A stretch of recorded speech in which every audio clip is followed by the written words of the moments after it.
संत रामपाल जी महाराज एक ऐसे महान संत जिन्होंने अपनी सतभक्ति, तत्व ज्ञान, करुणा और सेवा के बल पर समाज में नई मिसाल कायम की है। संत रामपाल जी महाराज की अगुवाई में उनके सभी सतलोक आश्रमों से समाज कल्याण के अद्भुत कार्यों ने समाज को सुनहरे भविष्य की एक नई उम्मीद दिखाई है। संत रामपाल जी महाराज से नाम दीक्षा लेने के बाद लाखों लोगों की लाइलाज बीमारियां जैसे कैंसर, एड्स आदि ठीक हुई। संत जी के ज्ञान से प्रेरित होकर उनके अनुयायियों ने लाखों यूनिट रक्तदान किया। संत जी ने लाखों बहन बेटियों का दहेज मुक्त विवाह करवाया।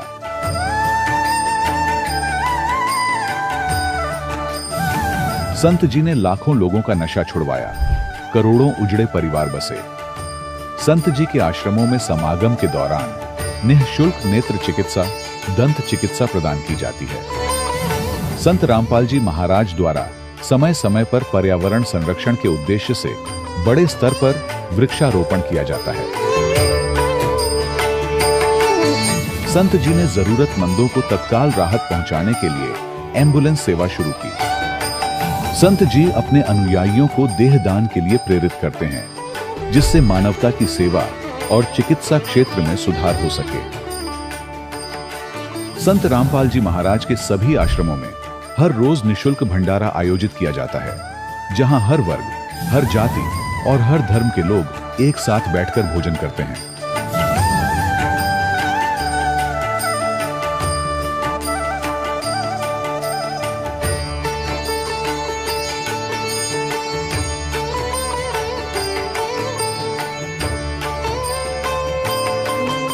संत रामपाल जी महाराज की अन्नपूर्णा मुहिम ने गरीब और बेसहारा लोगों के जीवन में एक नई ऊर्जा और उम्मीद को जन्म दिया है। घर घर खाद्य सामग्री और जरूरी मदद पहुंचाकर संत रामपाल जी महाराज ने लोगों को दुख और मजबूरी से लड़ने की ताकत प्रदान की है।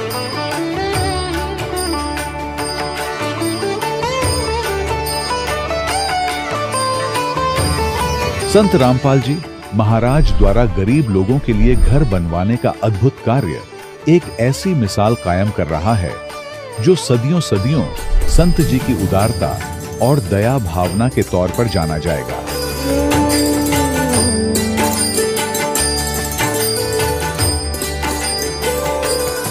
संत रामपाल जी महाराज के आश्रम में हजारों बुजुर्गों को सम्मान और प्यार के साथ जीवन जीने का अवसर मिलता है।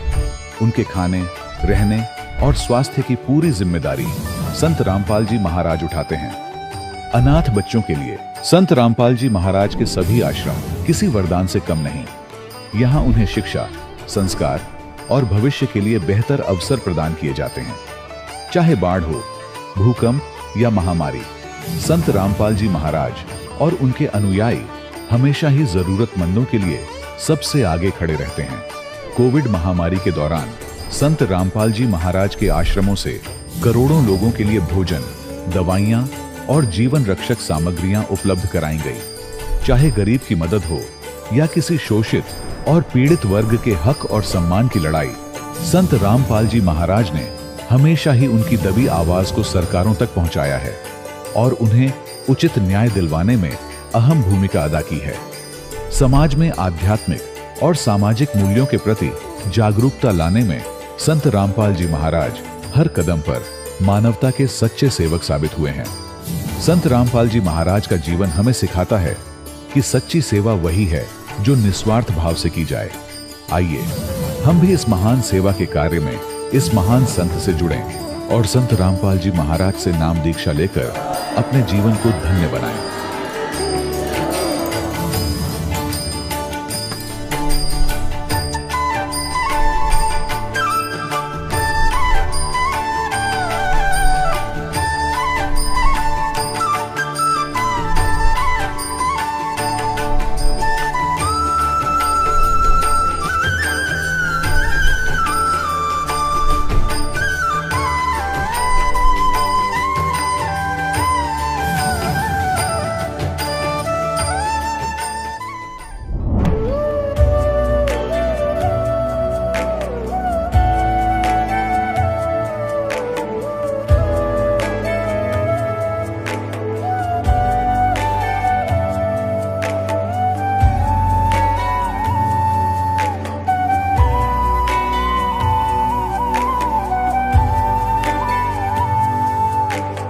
जब लग गुरु मिले न सांचा, तब लग गुरु करो 10 पांचा।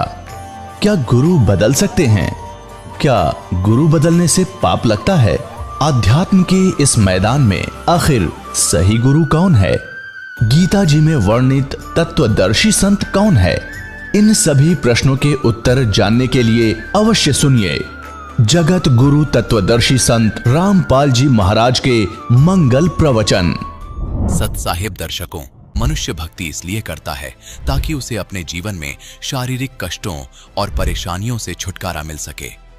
लेकिन जब भक्ति के इतने प्रयासों के बावजूद भी उसके कष्ट कम होने की बजाय लगातार बढ़ते ही जाएं, तो क्या हो? दर्शकों, कुछ ऐसी ही कहानी थी उत्तराखंड की रहने वाली महिमा पंत जी की। महिमा जी ने अपने जीवन में सभी देवी देवताओं की भक्ति की, व्रत उपवास किए, अनेकों मंत्रों के जाप भी किए, लेकिन इसके बावजूद भी इनके जीवन से परेशानियां और बीमारियां समाप्त नहीं हुई। लेकिन दर्शकों, आज महिमा जी का कहना है कि जब से मैंने संत रामपाल जी महाराज की शरण ग्रहण की है, तब से न सिर्फ मेरा बल्कि मेरे पूरे परिवार का जीवन पूरी तरह से बदल चुका है। आज संत रामपाल जी महाराज जी की कृपा से मैं और मेरा परिवार शारीरिक सुख और मानसिक शांति की अनुभूति कर रहे हैं। दर्शकों, आखिर महिमा जी ऐसा क्यों कह रही हैं? आखिर संत रामपाल जी महाराज ने इन्हें ऐसी कौन सी दिव्य जड़ी बूटी दे दी जिससे इनकी बीमारियां और परेशानियां छूमंतर हो गईं? आखिर क्यों महिमा जी संत रामपाल जी महाराज को भगवान बता रही हैं? आखिर इसके पीछे की सच्चाई क्या है? आइए सुनते हैं महिमा जी की कहानी, उन्हीं की जुबानी। नमस्कार जी। नमस्कार सर। क्या नाम है जी आपका? मेरा नाम महिमा पंत है। महिमा जी, आप कहाँ से हैं? जी, हम खटीमा नौगवा ठग्गू से हैं।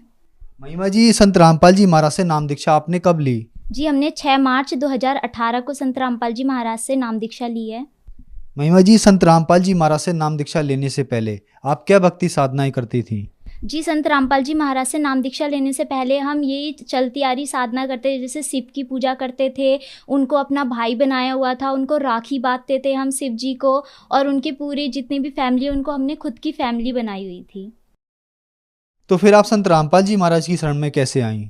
जी, हमारे यहाँ संत रामपाल जी महाराज के शिष्य पुस्तक सेवा करने आए थे, तो उन्होंने अब पुस्तक दी थी मेरी मम्मी को, जीने की राह, और उन्हीं ने ही मम्मी को बताया कि ये हमारे गुरुजी हैं, ये ऐसे नाम दीक्षा देते हैं और ऐसे ज्ञान बताते हैं। तो उसी के माध्यम से मम्मी और हमने पहले नाम दीक्षा ली संत रामपाल जी महाराज से। संत रामपाल जी महाराज से नाम दीक्षा लेने के बाद आपको कोई लाभ भी मिले?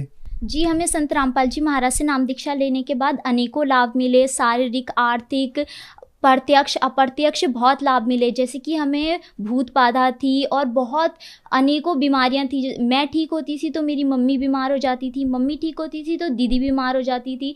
हमारा लगातार बीमारी चलते रहती थी। तो अब हम बहुत अच्छे हैं और हमारी सारी बीमारियां ख़त्म हो गई है संत रामपाल जी महाराज से नाम दीक्षा लेने के बाद। मेरे पापा बहुत सालों से ड्रिंक करते थे और ड्रिंक करने की वजह से मेरे पापा की डेथ भी हो गई। और मेरे जो घर वाले थे वो मेरी मम्मी को बहुत मारते थे और उन्होंने मेरी मम्मी को घर से निकाल दिया था। फिर हमारे मामा हमें अपने घर में ले आए थे।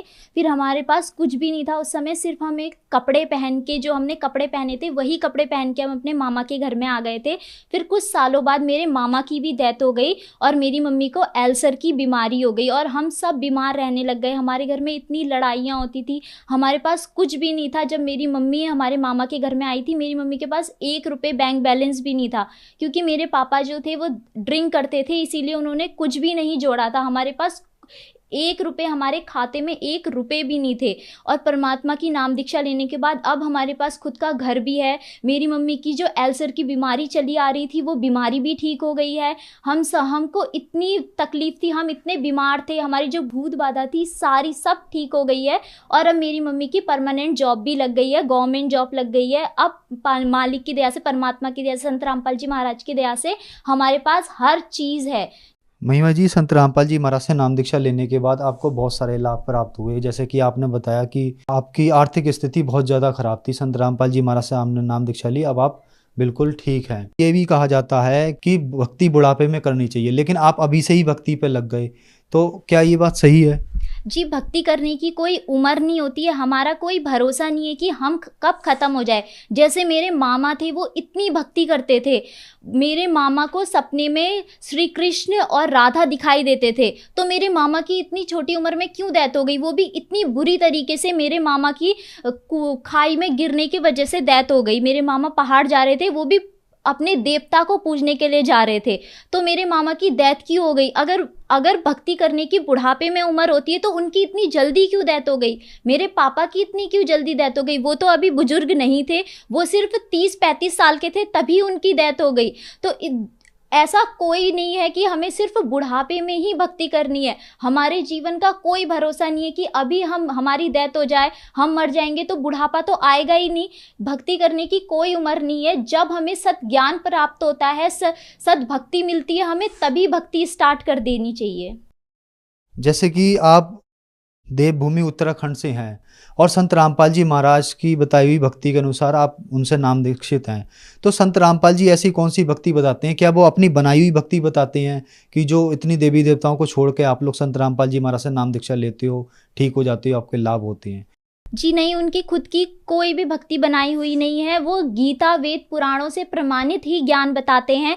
जैसे गीता में बताया गया है कि वो कोई और पुरुष है जिसकी शरण में तुम्हें जाना है, तो परमात्मा हमें, संत रामपाल जी महाराज उस पुरुष के बारे में बताते हैं कि वो कौन भगवान है। हमें गीता वेद पुराण जितने भी धार्मिक ग्रंथ होते हैं, चाहे वो मुसलमानों का हो, सिखों का हो, ईसाइयों का हो, सबसे प्रमाणित ही ज्ञान बताते हैं। वो खुद का कुछ नहीं बताते। जब वो सत्संग में बताते हैं तो वो अपने हाथ की अंगुलियां रख रख के, हर एक श्लोक में हाथ रख रख के बताते हैं, प्रमाण देते हैं हमें कि गीता के अध्याय में ये लिखा हुआ है, यह यजुर्वेद के अध्याय में ये लिखा हुआ है। वो खुद से बना के कुछ भी नहीं बोलते हैं।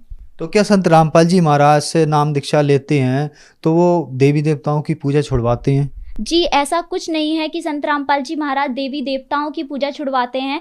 संत रामपाल जी महाराज हमें सत भक्ति, वो सही रास्ता बताते हैं कि हमें उन देवी देवताओं की पूजा करते हुए अपना मोक्ष कैसे प्राप्त करना है। संत रामपाल जी महाराज देवी देवताओं की भक्ति करने की सही विधि बताते हैं, इस वजह से हमें लाभ प्राप्त होता है। जो दर्शक आज आपको टीवी पर देख रहे हैं, उनके लिए आप क्या कहना चाहेंगे? जी, जो दर्शक आज हमें टीवी में देख रहे हैं, हम उनसे हाथ जोड़ के सिर्फ यही निवेदन करना चाहते हैं कि सत भक्ति जानिए कि वो सत भक्ति क्या है, वो कौन परमात्मा है जो हमें लाभ दे सकता है, और अपना मोक्ष कराइए। आपने संत रामपाल जी महाराज से नाम दीक्षा कहाँ से ली? जी, हमने संत रामपाल जी महाराज से नाम दीक्षा अपने ही लोकल के नामदान केंद्र से ली है। क्या आपको दीक्षा संत रामपाल जी महाराज ने दी या किसी और ने दी? टीवी के माध्यम से हमें संत रामपाल जी महाराज ने ही दीक्षा दी है। आप एक एजुकेटेड हैं, तो एक संत इतनी दूर बैठा है और आप लोग उस संत से, उस टीवी के माध्यम से नाम दीक्षा लेते हो, तो आपको लाभ कैसे हो जाते हैं? आज के युग में इस चीज पर कैसे विश्वास किया जा सकता है? जी, हमें इस वजह से लाभ होते हैं क्योंकि हम सत भक्ति, सच्चे मार्ग से सत भक्ति करते हैं। अगर वो संत हमसे दूर भी बैठा है, हम ये भी तो कह सकते हैं कि शिव भगवान, विष्णु भगवान हमसे इतने दूर बैठे हैं, तो हम उनकी भक्ति क्यों करें? वो भी तो हमसे इतने दूर बैठे हैं। ऐसे दूर बैठने का कुछ नहीं है। वो परमात्मा घट घट में विराजमान है, वो हमारे हर जगह विराजमान है। उसके दूर या पास होने से कोई मतलब नहीं होता है, बट ये हमें जानना है कि वो कौन सा सही रास्ता है, सही मार्ग है जिससे हम सद्भक्ति करें और जिससे हमें लाभ प्राप्त हो। जैसे आधुनिक युग में मैं आपको एक बात बताती हूँ, जैसे हमारे पास फ़ोन है, उसका टावर हमसे इतनी दूर है तो हमारे तक वो रेंज पहुँचा रहा है, वैसे ही एक पूर्ण संत होता है जो दूर बैठे हुए भी अपने भक्तों को लाभ दे सकता है।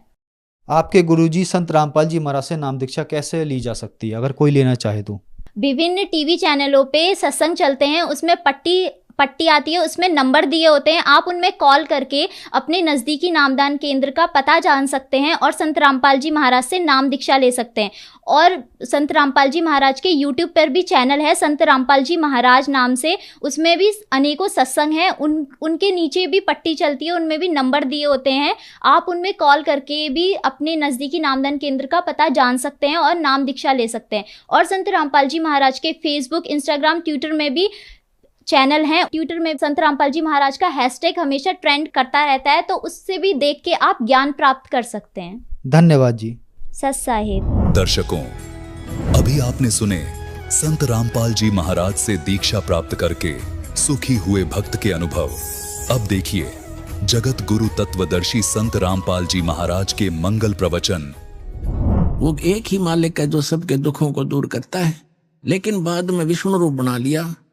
शिव जी को यकीन ना हुआ हो इस बात का, पार्वती रूप बनाकर भस्मागिरी को मारा, भस्मा असुर कहलाया। फिर उसके बाद वो राक्षस। तो कहने का भाव ये है कि शिव का उपासक कैसा दूषित कर्म भगवान मानने और उसकी पत्नी पर बुरी नीत कर रहा है, इसे दुष्कर्म करने वाला कौन होगा? राक्षस स्वभाव को धारण किए हुए मनुष्यों में नीच दूषित कर्म करने वाला मूर्ख। अब 4 गालियां इकट्ठी दे रखी है। अब बात रही विष्णु जी के सतोगुण के उपासकों की। एक बार कुंभ का मेले की पर भी लगी हरपेड़ी हरिद्वार में, और वहां उस समय जब ये पर भी लगती है स्नान की, कुंभ के मेले की, तो सभी गिरी अलग से पूरी न्यारे, कनपाड़े अलग से, नागा न्यारे, वैष्णो अलग से और नाथर, ये सभी अलग अलग जाकर के अपने अपने ग्रुप में अपने प्रमुख के साथ खड़े वहां बैठ जाते हैं। और स्नान करने के लिए जब चलते हैं तो वो अलग अलग ग्रुप में ही चलते हैं उस निश्चित समय पर। हर की पैड़ी पे हरिद्वार के अंदर पर भी का समय था। सबसे पहले नागा, ये भी तमोगुण शिव के उपासक है, ये जाकर के हर की पैड़ी पे छा गए, कोई 1000, 50, 60 हजार की संख्या में। उधर से पीछे से सतोगुण के उपासक वैष्णो आ गए। उन वैष्णो ने आकर नागाओं से कहा कि नागाओं, तुम बाद में स्नान करना, हम श्रेष्ठ हैं, सर्वश्रेष्ठ हैं, हम सतोगुण विष्णु के उपासक हैं और पहले हम स्नान करेंगे। अब नागा कहने लगे, नहीं, हम सर्वश्रेष्ठ हैं, हम त्यागी और बैरागी हैं, हम वस्त्र भी ग्रहण नहीं करते, हम सर्वश्रेष्ठ हैं, हम कोई इच्छा नहीं रखते। तो वैष्णो उपासकों ने फिर से दोहरा दिया कि तुम काहे के श्रेष्ठ हो? तुम टट्टी के हाथ भी नहीं धोते, राख लपेटे रहते हो, पशु की तरह नंगे फिरते हो, सरड फरडो, तो बाहर आओ, प्रथम हम स्नान करेंगे। अब वहां स्नान सनून तक भूल भाल गए, वे आपस में लड़ मरे, तलवार निकाल लाए, कुछ छुर्रे घोंप दे, एक दूसरे को मुंह से काटे और उसके बालों को पकड़ा है, बुरा हाल मचा दिया, कत्ले आम कर दिया। कहते हैं 25,000 ये त्रिगुण उपासक, ये ब्रह्मा विष्णु शिव के उपासक वहां कट कर मर गए। इसके विषय में सुख संवेद में परमात्मा ने कहा है, तीर तुपक तलवार कटारी जम दड़जोर बधावे हैं, हर पैड़ी हर हेत नहीं जाना, और वहां जाते एक जलावे, काटे शीस नहीं दल करुणा, ये जग में साध कवावे हैं, और जो जन इनके दर्शन को जावे उनको भी नरक पठावे। क्या बताया कि काटे शीस, तीर तुपक तलवार कटारी, और डट के लठ बजावे हैं, और हर पैड़ी हर हेत नहीं जाना। वैसे तो हर की पैड़ी कहें, भगवान की छाती पे कत्लेआम कर दिया इन मूर्खों ने। और काटे शीस नहीं दिल करुणा, दिल में दया नहीं नाला के, और काटे शीस एक दूसरे को काट डाला, और नहीं दिल करुणा, जग में संत कवावे हैं, और जो जन इनके दर्शन जावे, यानी इनका अनुयायी जो बन गया उनको भी नरक पठावे। तो पुण्यात्माओं, इससे सिद्ध हो गया श्रीमद् भगवत गीता अध्याय नंबर 7 के श्लोक नंबर 12 से लेकर 15 का ये सारांश हो गया कि इन तीनों गुण, रजगुण ब्रह्मा, सतगुण विष्णु, तमगुण शिव जी के जो उपासक हैं, इनकी साधना नहीं करनी चाहिए। श्रीमद् भगवत गीता ये सदग्रंथ बताता है, इनकी साधना करने से कोई मोक्ष नहीं होता, उल्टा ये इनको ऐसी उपमा दी है जो आपको वर्णन की बार बार कहना अच्छा नहीं लगता। तो यहां भगवान कहा करते थे, 3 देव की जो करते भक्ति, उनकी को देना होवे मुक्ति, गुण तीनों की भक्ति में ये भूल पड़ो संसारे, कह कबीर निज नाम बिना कैसे उतरो पारे।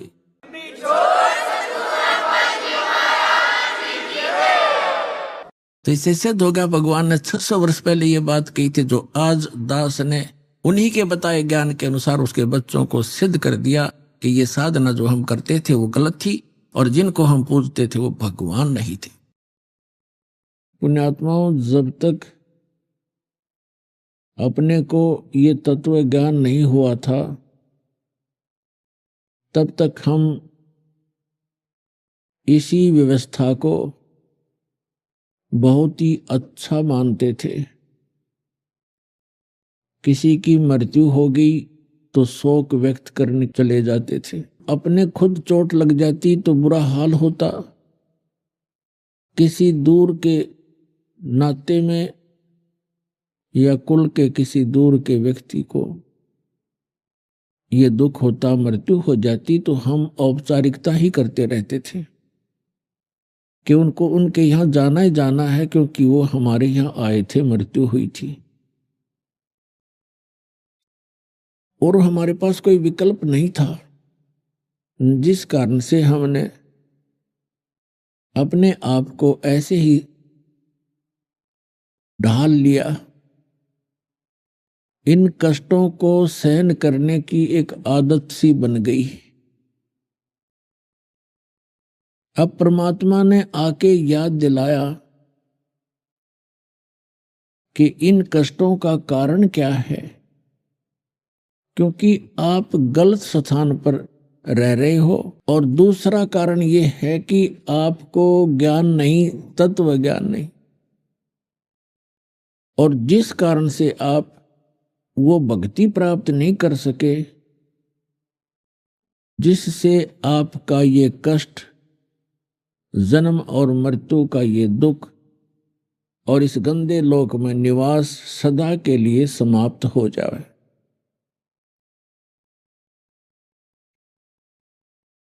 उस ज्ञान को स्वयं बताने के लिए परमेश्वर अपने निज धाम से आते हैं, जहां हम और आप पहले रहा करते थे।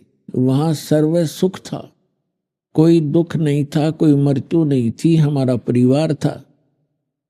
हम परिवार को लेकर ही डूब गए, सह परिवार यहां आ गए इस काल भगवान पर आसक्त होकर के। हमने सोचा वहां कुछ और अच्छी व्यवस्था होगी। अब इसने हमारी यहाँ पर कैसी झांकी काट रखी है, कैसा जुलूस निकाल रखा है। कोई गधा बना दिया, कोई कुत्ता बना दिया, कोई सूअर बना दिया। अपने ही कर्मों से कोई राजा बन जाता है, आगे साधना सत्य न मिलने से फिर गधा बन जाता है। पुण्यात्माओं, अध्यात्म ज्ञानहीनता आज तक हमें यहीं पर रोके रहने में सफल रही। अब परमात्मा ने आकर वो यथार्थ ज्ञान बताया। अब उस यथार्थ ज्ञान के अंदर मोक्ष प्राप्ति के लिए, भक्ति साधना को सफल बनाने के लिए कौन कौन से नियम हैं, वो मर्यादा बताई। कोई भी कार्य है मर्यादा के बिना नहीं होता।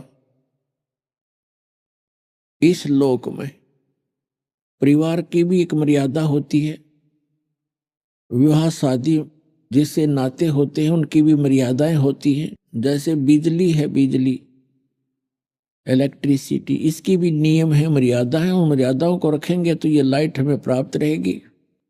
ठीक इसी प्रकार साधना की कुछ नियम हैं, मर्यादाएं, उनको हमने निभाना ही पड़ेगा।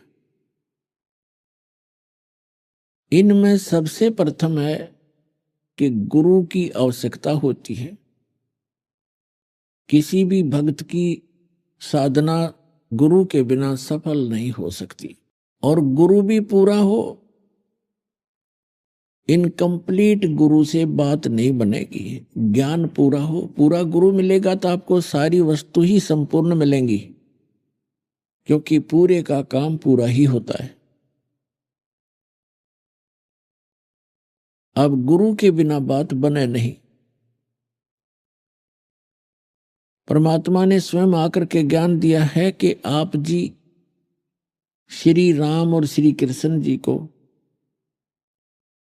तो बहुत ही समर्थ मानते हो, और उन्होंने भी गुरु बनाने पड़े। श्री रामचंद्र जी ने वशिष्ठ ऋषि से उपदेश लिया, दीक्षा ली, और तब वो सब लोग जा सके। श्री कृष्ण जी ने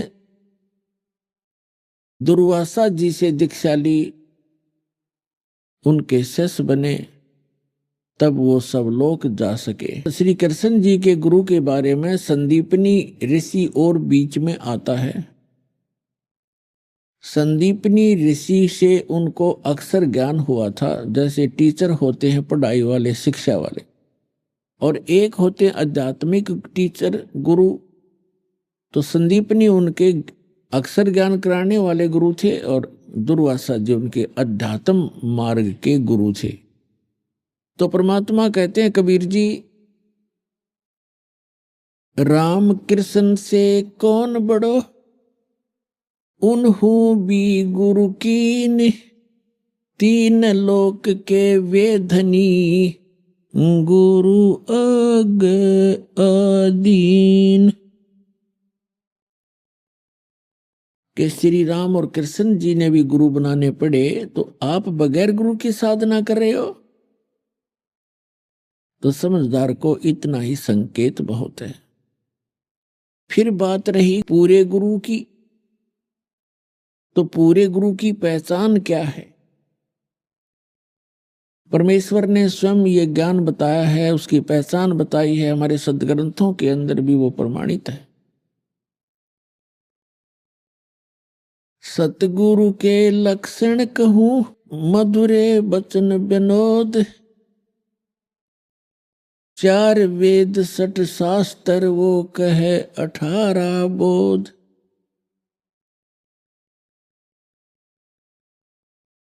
अब क्या बताया है कि सतगुरु के लक्षण कहूं, मधुरे बैन विनोद, यानी 4 वेद 60 शास्त्र वो कहे 18 बोध। सतगुरु सब सदग्रंथों का ज्ञाता होता है। चारों वेदों का निष्कर्ष यथार्थ ज्ञान सतगुरु को ही प्राप्त होता है। और दूसरी पहचान बताई है, जो कबीर परमेश्वर का निज संत होगा, सतगुरु होगा, जो उसका कृपा पात्र होगा, जो संत मम सत शब्द दरडावे, वाह के संग सब राड बढ़ावे। ऐसे संत महंतन की करनी, धर्मदास में तो से वर्णी। मेरा जो परम संत होगा, उसका दूसरा लक्षण ये होगा कि जो संत मम सत शब्द दृढ़ावे, मेरे इस यथार्थ ज्ञान को जो दृढ़ता के साथ जनता को बताएगा, उसके संग सभी राड बढ़ाएंगे, विरोध पैदा करेंगे, झगड़ा करेंगे। और कलयुग के अंदर अस संत महंतन की करनी, कि इस कलयुग में ऐसी इन संत और महंतों की करनी हो जाएगी, धर्मदास में तो से वर्णी। फिर बताया है श्रीमद् भगवत गीता चौथे अध्याय के 32 और 34 में। 32 में कहा कि अर्जुन, अभी तक जो भी ज्ञान मैंने इस आपको चौथे अध्याय में दिया है, 25 से लेकर 31 तक श्लोकों में, तो कोई कैसी साधना करता है, कोई देवताओं की पूजा करता है, कोई स्वाध्याय करता है, गीता जी का पाठ कर लिया, वेदों का पाठ कर लिया, इस तरह की। कोई केवल योग अभ्यास ही करता है, योगासन। कोई श्वास उश्वास की क्रिया को देखता रहता है, आती जाती को। और सभी अपनी अपनी साधना को पाप नाशक जानते हैं, क्योंकि यदि उनको पता लग जाए कि साधना ठीक नहीं है तो तुरंत त्याग देंगे। चौथे अध्याय के 32वें श्लोक में कहा है कि वास्तविक जो जानकारी है, विस्तार के साथ इन यज्ञों की जानकारी, यज्ञ माने धार्मिक अनुष्ठानों की जानकारी सच्चिदानंद घन ब्रह्म की वाणी में वर्णित है। विस्तार के साथ कही है। यहां अनुवादकर्ताओं ने गीता अध्याय 4 के श्लोक 32 में अनुवादकर्ताओं ने गलत अनुवाद कर दिया, क्योंकि उनको तत्व ज्ञान नहीं था और वो श्री कृष्ण से अन्य कोई भगवान नहीं मानते थे, उसको कंप्लीट गॉड मानते थे, संपूर्ण भगवान, पूर्ण परमात्मा। जिस कारण से उन्होंने अर्थों के अनर्थ करने प्रारंभ कर दिए। यहां लिखा है ब्रह्मणे मुखे, ब्रह्मणे मुखे, ब्रह्मणे कार से यहां पर इन्होंने वेद कर दिया, ये गलत किया। और यही शब्द है गीता अध्याय नंबर 17 के श्लोक नंबर 23 में, यही शब्द है ब्रह्मणे। ओम तत्सत इति निर्देश ब्रह्मणे त्रिविध समर्थ ब्राह्मणा तेन वेदा च यगा विहिता पुरा। तो वहां इन्होंने ठीक अनुवाद किया, ब्रह्मणे माने सच्चिदानंद घन ब्रह्म कर दिया, वो सही अनुवाद किया है, वो ठीक अर्थ किया है। लेकिन यह चौथे अध्याय के 32वें श्लोक में इनकी बुद्धि स्लिप कर गई, फिसल गई, क्योंकि अज्ञानी व्यक्ति कहीं ना कहीं गलती करेगा ही करेगा। तो यहां भी लिखना था ब्रह्मणे मुखे माने सच्चिदानंद घन ब्रह्म, मुख मुखे माने उसके मुख से उच्चरित वाणी में, यानी सच्चिदानंद घन ब्रह्म, वो परम अक्षर ब्रह्म। गीता अध्याय नंबर 8 के श्लोक नंबर 3 में गीता ज्ञानदाता ने अपने से अन्य कोई परमात्मा बताया है, जिसको परम अक्षर ब्रह्म कहा है। परम अक्षर ब्रह्म कहो, सच्चिदानंद घन ब्रह्म कहो। उसने सच्चिदानंद घन ब्रह्म ने अपने मुख कमल से जो ज्ञान कहा है वो तत्व ज्ञान है, और उसके अंदर धार्मिक अनुष्ठानों यज्ञों की जानकारी विस्तार के साथ कही है। चौथे अध्याय के 34वें श्लोक में कहा है, उस तत्व ज्ञान को अर्जुन तू तत्वदर्शी संतों के पास जाकर समझ, उनको दंडोत प्रणाम करने से, कपट छोड़कर सरलता पूर्वक प्रसन्न करने से वो तत्वदर्शी संत तुझे परमात्मा का, उस तत्व ज्ञान का उपदेश करेंगे। अब तत्वदर्शी संत ही परमात्मा के उस तत्व ज्ञान से परिचित होता है, वो पूर्ण सतगुरु होता है। अब इससे एक तो ये बात सिद्ध होगी कि श्रीमद् भगवत गीता के अंदर वो ज्ञान नहीं है जो तत्व ज्ञान है। नहीं तो यहाँ गीता ज्ञानदाता कह देता कि तत्व ज्ञान 17वें अध्याय में है या 16वें अध्याय में, वहां पढ़ लिए, या एक अध्याय और बना देता 19वां। उसको खुद ज्ञान नहीं है, इसलिए उसने एक ऑप्शन छोड़ दिया है कि ये ज्ञान तत्वदर्शी संत ही बता सकते, उनसे सुनो। अब गीता अध्याय नंबर 15 के श्लोक नंबर 1 के अंदर तत्वदर्शी संत की पहचान बताई है। ऊर्ध्व मूलम अधः शाखम अश्वत्थम प्राहु अवम छंदासी यस्य प्रणानी यह तम वेद स वेदवित। इसका अर्थ बनता है कि ऊपर को जड़ वाला और नीचे को शाखा वाला, ये संसार रूपी पीपल का वृक्ष जानो, ये अविनाशी पीपल का वृक्ष जानो।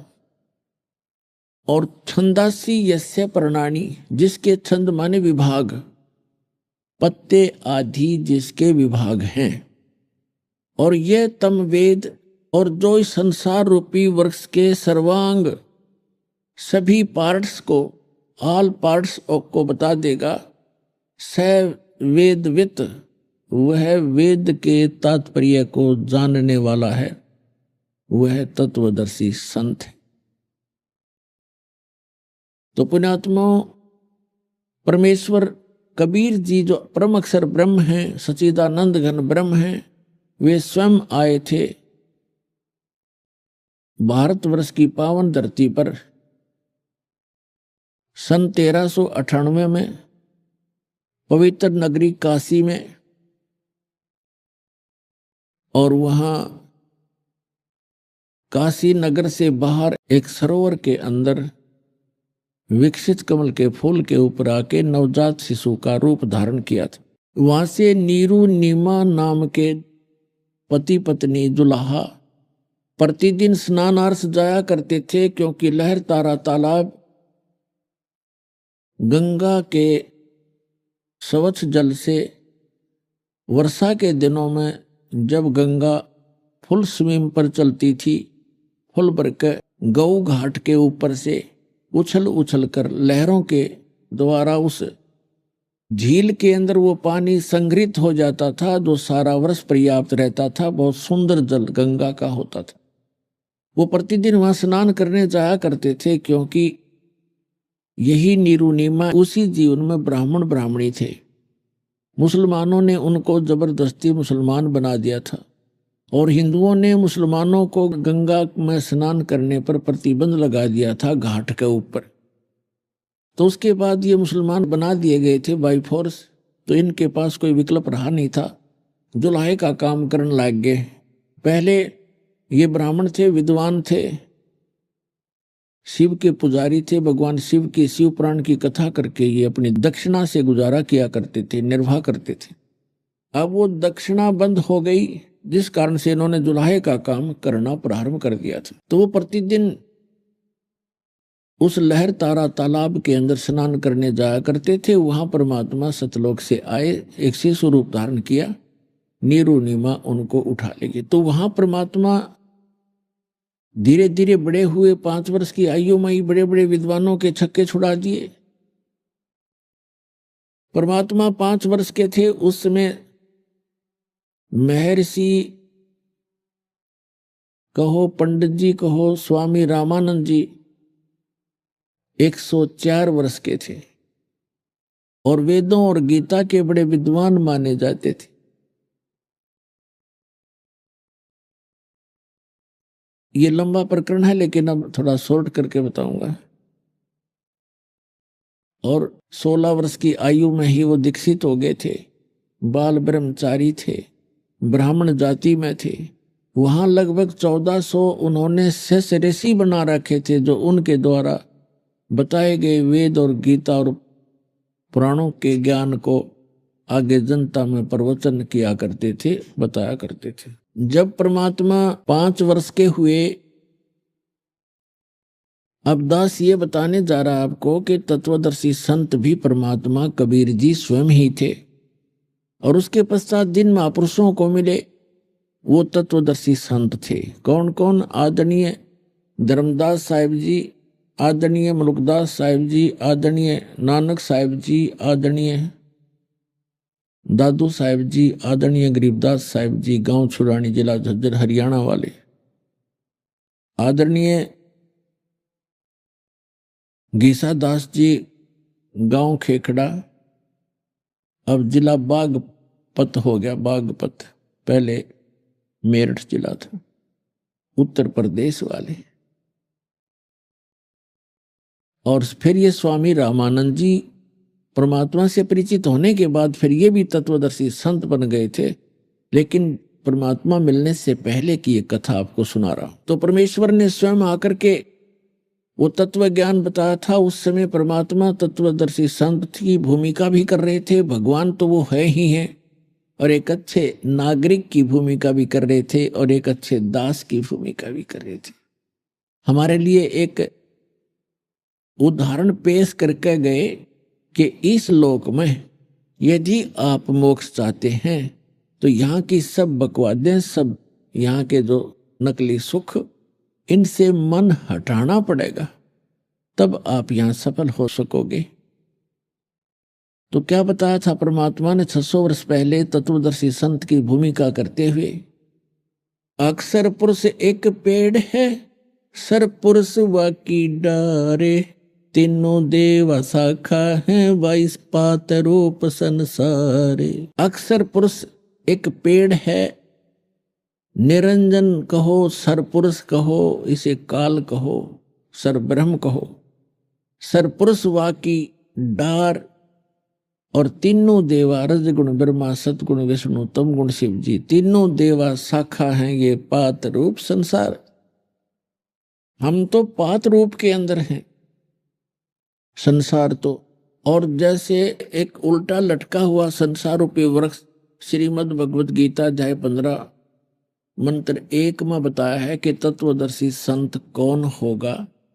जो संसार रूपी वृक्ष, जो ऊपर को जड़ वाला, नीचे को तीनों गुण रूपी शाखा वाला संसार रूपी वृक्ष है, और उसके पत्ते आदि सब विभाग हैं, गीता ज्ञानदाता ने सिर्फ इतनी जानकारी दी है कि ऊपर को ऊर्ध्व मूलम अधः शाखम अश्वत्थम पराहु अव्यम छंदासी यस्य प्रणानी, प्रणानी माने पत्ते, छंदासी माने विभाग हैं, खंड हैं, इसके विभाग हैं। यह तम वेद स वेदविद, जो इस संसार रूपी वृक्ष ऊपर को जड़ नीचे को शाखा और ये बाकी इसके पत्ते हैं। इस उल्टे लटके हुए संसार रूपी वृक्ष के सभी विभाग जो जानता है स वेदविद, वो तत्वदर्शी संत है। यानी गीता ज्ञानदाता भी इस वृक्ष के सभी पार्ट से परिचित नहीं था, नहीं तो 18 अध्याय 700 श्लोक थोड़े नहीं होते, ये तो 2 या 3 श्लोका में कंप्लीट हो जाता। अब परमात्मा ने किया है कि अक्षर पुरुष एक पेड़ है, सर पुरुष वा की डार, और तीनों देवा शाखा हैं, वाई पात रूप संसार। छंदासी यस्य प्रणानी, जिसके पत्ते आदि विभाग हैं उनको जो जानता, तो परमात्मा ने बताया। उस परमेश्वर के आने के बाद जिन महापुरुषों को भगवान मिले, उनके बाद अब वर्तमान में ये दास है वो तत्वदर्शी संत इस पूरे ब्रह्मांड में।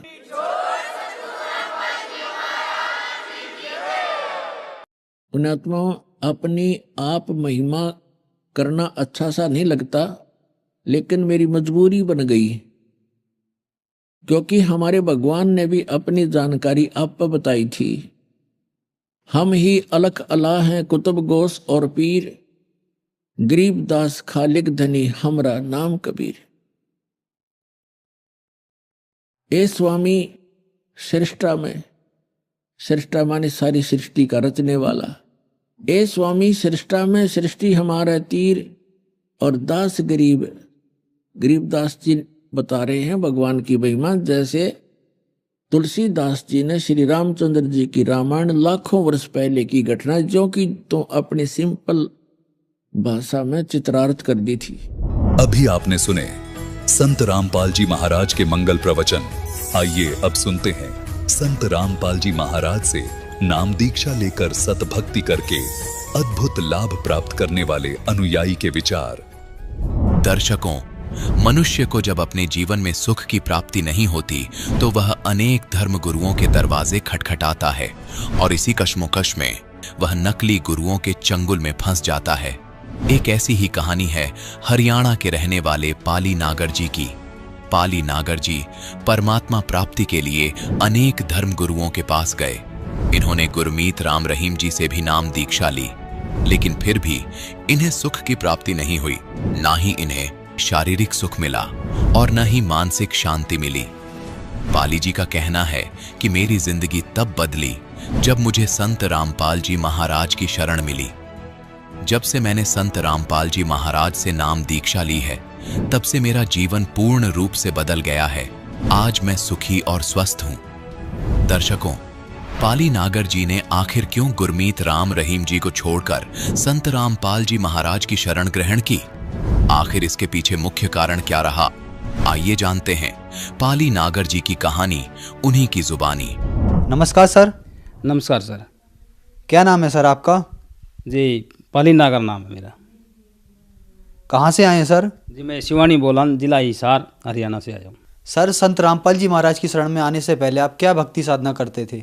मैं उसको भक्ति नहीं बोलूँगा आज, वो बिल्कुल मैं ड्रामा किया करता था भगवान के नाम पे, भक्ति के नाम पे। और मैंने ऐसा कोई पंथ और ऐसा कोई मंत्र, ऐसा कोई संत नहीं छोड़ा देश के अंदर कि जो मेरे से बचा हो। एक एक्टिव और एक ऐसा एक्टर था कि मैं बचपन से ही मैं स्टेज पे प्रोग्राम किया करता स्कूल टाइम में।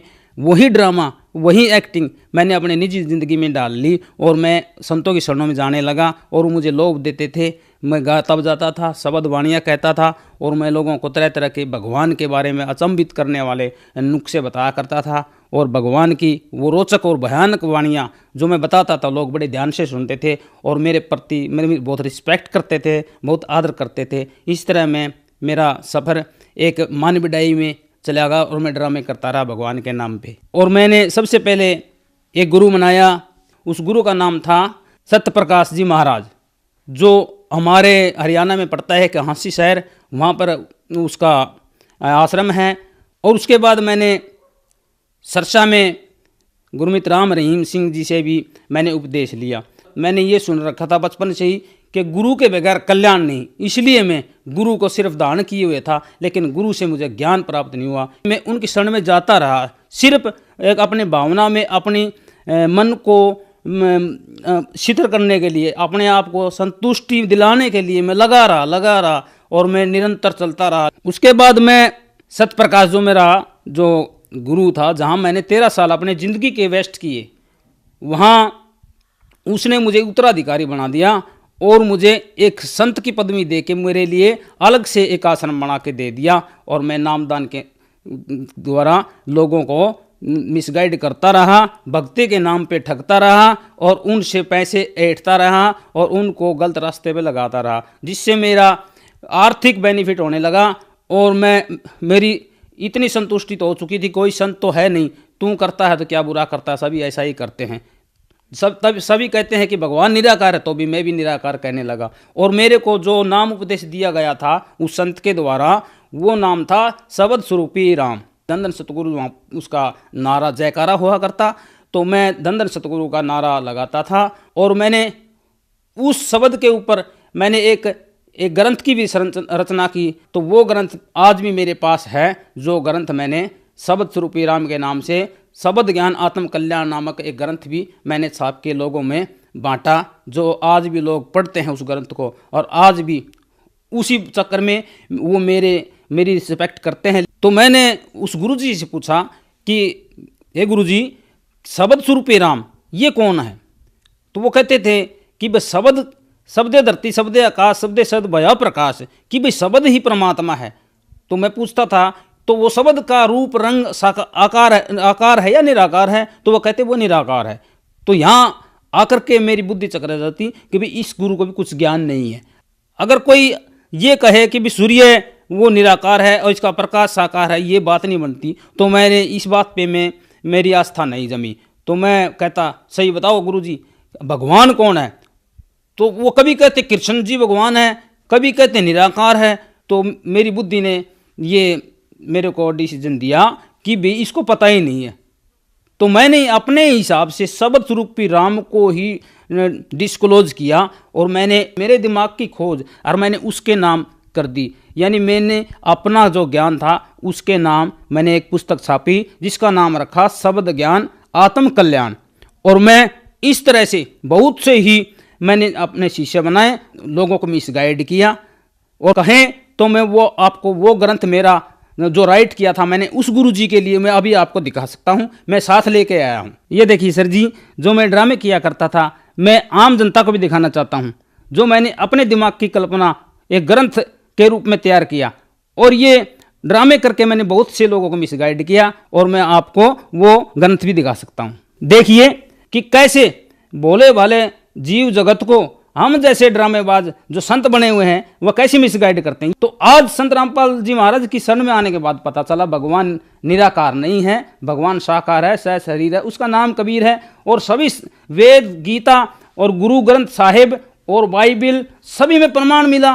तो मैं हैरान हूं कि कैसे मैं इतने दूर परमात्मा से दूर रहा। और मैंने अपना सारा जीवन, ये मेरे मालिक, मेरे परमात्मा इतने दिन बाद मेरे को मिले और ये पूर्ण समर्थ संत के बगैर खुद परमात्मा स्वरूप जो सतगुरु होते हैं वो एक बार में 21 ब्रह्मांड के अंदर एक ही होते हैं। जो आज के दिन संत रामपाल जी महाराज परम आदरणीय पूजनीय आज पूर्ण परमात्मा का रूप लेकर के संत रामपाल जी महाराज आए हैं। और इनकी शरण में आने के बाद और मेरे ये इतने भरम दूर हुए और मैंने सभी नकली संत और पंतों मंतों को छोड़ दिया। मैं जगह जगह जागरण करता था, बहुत बड़े बड़े मैं प्रोग्राम करता था, नाइट शो करता था और लोग मेरी ऐसे बात देखते थे कि आज पालीनागर आएगा, पालीनागर आएगा। वो पालीनागर जो हरियाणा में फेमस था किसी टाइम में। मैं 35 फुट नीचे ज़मीन में गुफा बना के बैठा करता था। मैं 7 साल तो मैंने नीचे की साधना की। जो काली माता जिसको लोग खप्पर वाली कहते हैं, जिसको भैरवी कहते हैं, मैं उसकी साधना भी मैंने 2.5 वर्ष तक की। और ऐसी की कि मेरे बारे में उस आज मैं देखता मेरी रूह कांप जाती है उस बारे में सोचता हूँ। जब मैं शमशान में जाके मैं अपने शरीर को नंगा करके और मैं उसमें शमशान में ड्रामा करता था। और मेरे अंदर ये भी एक आस्था रहती थी कि हो सकता है ऐसे करने से ही कोई खुश हो जाए, भगवान माता खुश हो जाए, पता नहीं न जाने क्या दे दे। क्योंकि मेरी आर्थिक स्थिति सदैव घर से मैं गरीब था और मांस मिट्टी में तीसरे दिन खाता था और मैं भक्ति का ड्रामा करता था। और मैं ये दावा करता हूँ, मैंने ऐसा कोई संत नहीं छोड़ा, मैंने ऐसा कोई गिरी पुरी नाथ, मैंने कोई धूणेदारी नहीं छोड़ा। संत रामपाल जी महाराज को छोड़ करके सभी मांस मिट्टी खाते हैं, ये सभी शराब पीते हैं और सुल्पा पीते हैं और भगमा चोला धारण करके और दाढ़ी बधा करके और तरह तरह के टिक्के बिंदी लगा करके लोगों को सिर्फ मिसगाइड किए और ड्रामे किए हुए हैं। सर, गुरु पद पर होकर भी आपने संत रामपाल जी महाराज से नाम उपदेश लिया, तो ऐसा क्या है संत रामपाल जी महाराज के ज्ञान में कि आपने गुरु होकर भी संत रामपाल जी महाराज को अपना गुरु बनाया? बहुत अच्छा प्रश्न किया सर जी आपने। मैंने जब इनको परखा, इनके ज्ञान को जांचा और सुना, तो मेरे को एकदम ऐसा मेरे को जैसे हार्ट अटैक होने को हुआ कि ये ज्ञान संत रामपाल जी महाराज ने वेद और शास्त्रों, गीता और कुरान, वाहे गुरु ग्रंथ साहिब को, बाइबल को खोल करके बताया। तो मैंने देखा ये तो बहुत पढ़ाई लिखाई की बातें बता रहे हैं संत जी। मैंने तो सोचा था भी कबीर का नाम लेके जैसे अन्य सभी पंथ वाले कबीर की 2 बाणी गा देते हैं, रविदास की गा देते हैं, नानक की गा देते हैं और गरीबदास जी की गा देते हैं, दादू जी की बाणी गा देते हैं, यानी कि सभी संतों की मिलीजुली खिचड़ी ज्ञान सुना करके लोगों को अपने जाल में फंसाते हैं। लेकिन संत रामपाल महाराज जी ने जब ज्ञान, मैंने संत रामपाल जी महाराज का परखा, जांचा और देखा और सुना, तो मेरी आंखों से आंसू निकल आए उस समय कि परमात्मा एक एक अक्षर को अपनी उंगलियों से दिखा रहे हैं। जैसे गीता अध्याय नंबर 16 का मंत्र 23 है। मैंने गीता अपने घर में रखी हुई थी, लेकिन मैंने कभी ये मंत्र नहीं देखे। मैंने क्या, किसी भी पंडित ने, किसी विद्वान ने, किसी संत ने आज तक नहीं दिखाए। अगर उन्हें पता होता दिखाते, तो संत रामपाल जी महाराज ने कैसे दिखाए? क्योंकि ये पूर्ण परमात्मा कबीर साहिब के अवतार हैं। तो मैंने देखा तो मैं अचंभित रहा। परमात्मा स्वरूप संत रामपाल जी महाराज का ज्ञान सुन के मेरे दिन बर दिन मेरे चक्षु खुलते गए और मैं रोता रहा और ज्ञान सुनता रहा और मेरे को दृढ़ता आती गई। सर, जो दर्शक आज आपको देख रहे हैं उनको आप क्या संदेश देना चाहते हैं? संदेश देने के लिए तो पूर्ण परमात्मा स्वरूप संत रामपाल जी महाराज आए हुए हैं धरती पे। मैं तो हाथ जोड़ के सभी से यही अरदास करना चाहता हूँ कि आप अपने आत्मा से, अपने विचार करके, शिक्षित लोगों सभी भ्रम जाल में न रह करके आप हर बात को आप खरी करके देखो। आप अपने सदग्रंथों के, जो मुस्लिम भाई है वो अपने कुरान को देखो, जो हिंदू भाई है वो वेद और गीता को देखो, और जो सिख भाई है वो गुरु ग्रंथ साहिब को देखो, और जो हमारे ईसाई भाई है, जो क्रिश्चियन भाई है, वो अपने बाइबल को देखो। उसके अंदर जो बातें हैं वो सत्य है। इन अपने धर्म ग्रंथों से अलग अगर कोई हमें आपको बहकाता है तो हमारा दुश्मन हो, हमारी इंसानियत का दुश्मन है। वो मनमाने आचरण करके, वो कहते हैं ना हरियाणा में कि अपनी अपनी डफली अपना अपना राग, तो ऐसे हमें अपनी अपनी डफली और अपना अपना राग वालों से बचना है। और हमें इस बात का सत्य करके, खरा करके देखना है कि हमारा सदग्रंथ क्या बोल रहा है। और वो सदग्रंथ सिर्फ और सिर्फ संत रामपाल जी महाराज खोल करके बता रहे हैं टीवी चैनलों के अंदर से कि सभी धर्मगुरुओं को और अपने ज्ञान चर्चा के लिए आमंत्रित कर रहे हैं। अगर किसी के पास ज्ञान होता तो संत रामपाल जी महाराज का ये चैलेंज क्यों कबूल नहीं कर रहे? क्योंकि उनके पास ज्ञान नाम की कोई चीज नहीं है। क्योंकि ज्ञान हमारे सदग्रंथों में होता है और सदग्रंथ उन्होंने ना ही समझे और ना ही वो पढ़ना चाहते। वो मनमाना आचरण करके लोगों को अपने छलावे में, अपने मनमुखी बातों से बहका के और तरह तरह के देवी देवता और भगवान बना बना करके अपनी पूजाओं में लगा रखा है। और चंदा और अनुदान के द्वारा अपना घर और अपना पेट के लिए ही वो सारा ये प्रोपेगेंडा कर रहे हैं। उन्हें भक्ति से और समाज से और मानव कल्याण से कोई मतलब नहीं है। जो मेरा पहले वाला गुरुजी था उसका नाम सतप्रकाश, वो मेरे पास 2 या 3 बार गाड़ी लेकर के मेरे पास आ चुके हैं। मैं उससे कहता हूं कि बार बार मेरे पास मत आओ, मैं अब इस पाखंड में फंसने वाला नहीं हूं। और मैं मेरे द्वारा जितने भी शिष्य हैं सभी से बार ये निवेदन करता हूं कि वो परमात्मा स्वरूप संत रामपाल जी महाराज की शरण में आए और सत भक्ति सत ज्ञान लेकर के अपना मोक्ष कराएं। क्योंकि बहुत से ऐसे भी मेरे जो भक्त भाई हैं जो मेरे कहने से परमात्मा की शरण ग्रहण कर चुके हैं। और मैं आपसे भी निवेदन करता हूं, जो भी मेरे ज्ञान से जो मिसगाइड हुआ है, को परमात्मा संत रामपाल जी महाराज की शरण में आए और अपना कल्याण करवाएं। सर, जैसा कि आपने बताया कि आप एक संत प्रचारक थे और महर्षि दयानंद जी का प्रचार करते थे, जैसा कि आपको पता है कि संत रामपाल जी महाराज व आर्य समाज का लगातार विवाद चल रहा है और आर्य समाज कहता है कि संत रामपाल जी महाराज महर्षि दयानंद पर विवादित टिप्पणी करते हैं। तो सर, ऐसा क्या विवाद है, ऐसी क्या टिप्पणी की जिसके बारे में हमारे दर्शकों को बताइए। कम से कम मैंने 15-20 साल तक आर्य समाज महर्षि दयानंद जी के का बहुत में अनुसरण किया है। महर्षि दयानंद जी के बहुत मैंने प्रचार किए हैं। आर्य समाज में अग्नि विषम देव, जो हमारे हिसार के अंदर बस स्टैंड के पीछे मठ है, मैं वहां रहा करता अग्नि विषम देव जी के साथ में आर्य आचार्य है। और गांव-गांव में, स्कूलों में मैं प्रचार के रूप में महर्षि दयानंद जी की मैं महिमा बिडाई गाया करता। लेकिन मेरे को जो महर्षि दयानंद जी का सत्यार्थ प्रकाश है, उस बारे में उस समय मुझको कुछ भी पता नहीं था। और मैं गेरुए कपड़े पहन के, भगमा कपड़े पहन के मैं उनके विचार प्रकट करता था और लोग बड़े पसंद करते थे।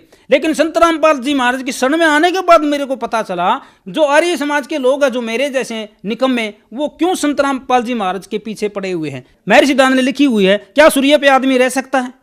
महर्षि दयानंद ने लिखा है एक जगह पे कि अगर लड़की 24 वर्ष की हो जाए, आर्य को चाहिए कि 48 साल के मनुष्य के साथ उसकी शादी करनी चाहिए।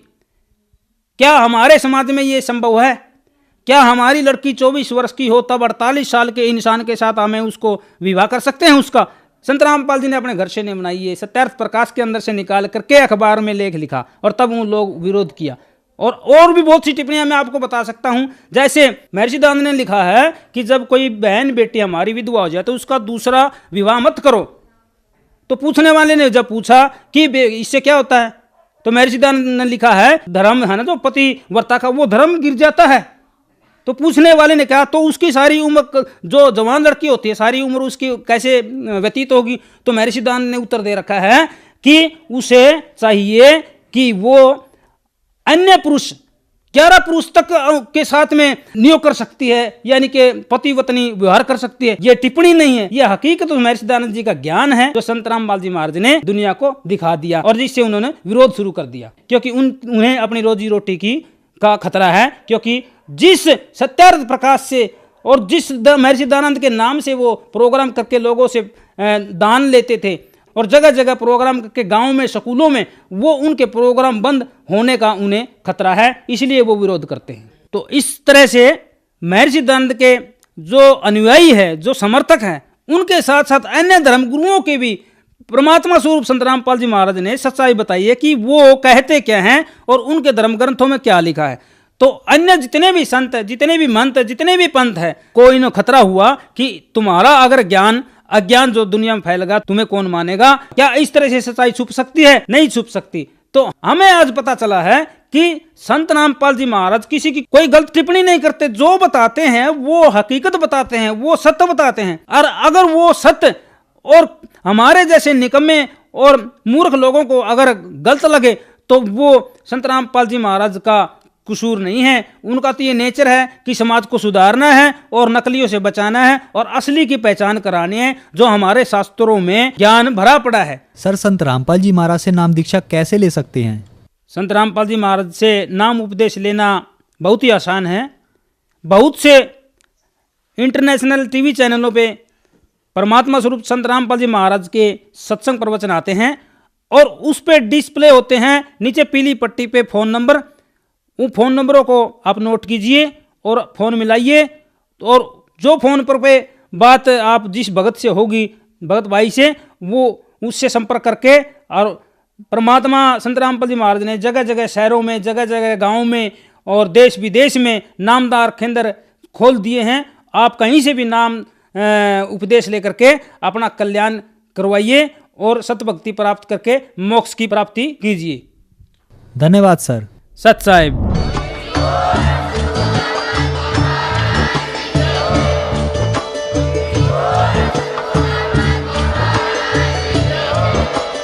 आप सुन रहे थे जगत गुरु तत्वदर्शी संत रामपाल जी महाराज जी के मंगल प्रवचन। अधिक जानकारी के लिए विजिट कीजिए हमारी वेबसाइट www.jagatgururampalji.org। संत रामपाल जी महाराज जी के शुभ आशीर्वाद से पूरे विश्व भर में 500 से भी ज्यादा नाम दीक्षा केंद्र हैं, जिन पर संत रामपाल जी महाराज जी द्वारा ऑनलाइन निःशुल्क नाम दीक्षा दी जा रही है।